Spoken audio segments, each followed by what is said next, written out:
नमस्कार श्रोतेजन हो आणि प्रेक्षकगण हो.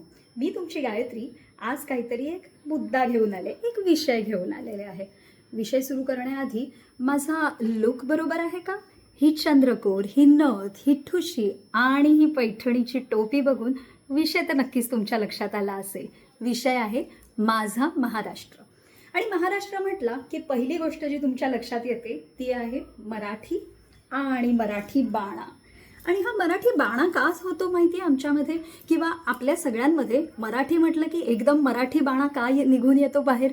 कारण आपली भाषाच एवढी मोठी आहे आणि एवढी चांगली आहे. मी दरवेळेस प्रत्येक वेळेस जी लोकं भेटतात त्यांना मराठी भाषा बोला हे सांगण्याआधी मराठी भाषा कशी वैज्ञानिक आहे हे मला सांगायचं असतं. आणि त्याचं आज एक उत्तम उदाहरण मी तुम्हाला सांगू इच्छिते. माझी लेक साधारण 1.5 वर्षाची असेल जेव्हा ती व्यवस्थित बोलायला लागलेली आणि बोलताना मी तिला मराठीतूनच बोलायचं हा माझा रूल ठेवला होता घरात. बरं, तो नियम का आला हे तुम्हाला हळूहळू कळेलच आपल्या गप्पांमधून आता.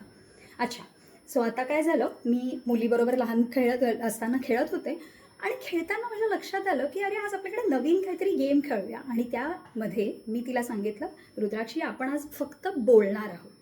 ह, हा, ही, ही, हु, हु, हे, हई, हो, हो, हौ, हम, हा, हा.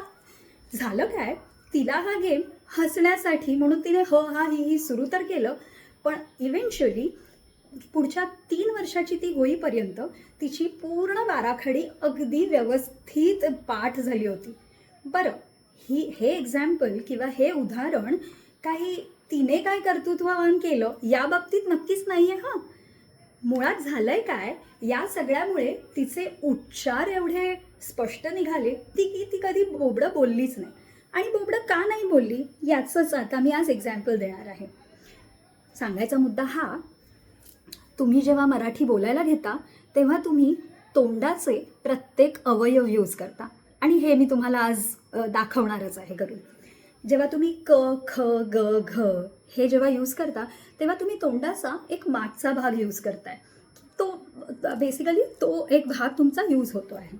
त्याच्यानंतर तुम्ही पुढचे शब्द जेव्हा म्हणतात च, छ, ज, झ तेव्हा तुम्ही जीभ थोडीशी आवळताय.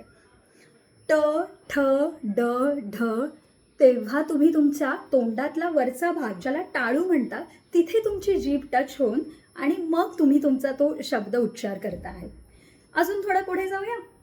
त, थ, द, ध, न या सगळ्यामध्ये तुम्ही तुमची जीभ तुमच्या दातांच्या मागच्या बाजूला तुम्ही टच करून आणि मग हा उच्चार पुढे आणता आहे.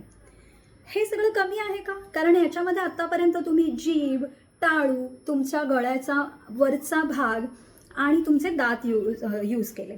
आता पुढे आहे प, फ, ब, भ, म उरला सुरला ओठ तेही यूज करून घेतले.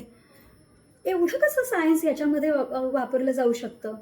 पुढचं बघूया. ग, य, ण, न, म तुम्ही नाकही वापरलं. अरे, मग एवढं सगळं असताना बाकीचे उच्चार कसे येणार? सगळे तोंडाचे भाग वापरेपर्यंत तुम्ही य, र, ल, व, श, स, ह, ळ, क्ष, ज्ञ हेही झाले. अरे वा, म्हणजे तुम्ही तुमचं नाक, तुमचं तोंड, तुमचं ओठ, दात, जीभ, टाळू आणि जिभेचा खालचा भाग एवढे सगळं वापरून झालेलं आहे. अरे, पण अजून स्वरांजली राहिली आहे की. स्वरांजलीमध्ये आता तुम्हाला दिसेल अ, आ, इ, ई, उ, ऊ, ए, ऐ, ओ, औ, आहा. म्हणजे तुम्ही सगळ्या प्रकारचे प्रेशर्स गळ्यातले वापरून तुम्ही तुमच्या स्वर तुमच्या गळ्यातून काढत आहात.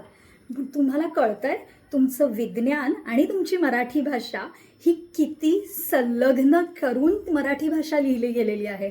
धन्य ते ज्ञानेश्वर ज्यांनी मराठी भाषा समोर आणली आणि धन्य तो माझा जन्म की मी आज मराठी बोलू शकते. धन्यवाद प्रेक्षकगण.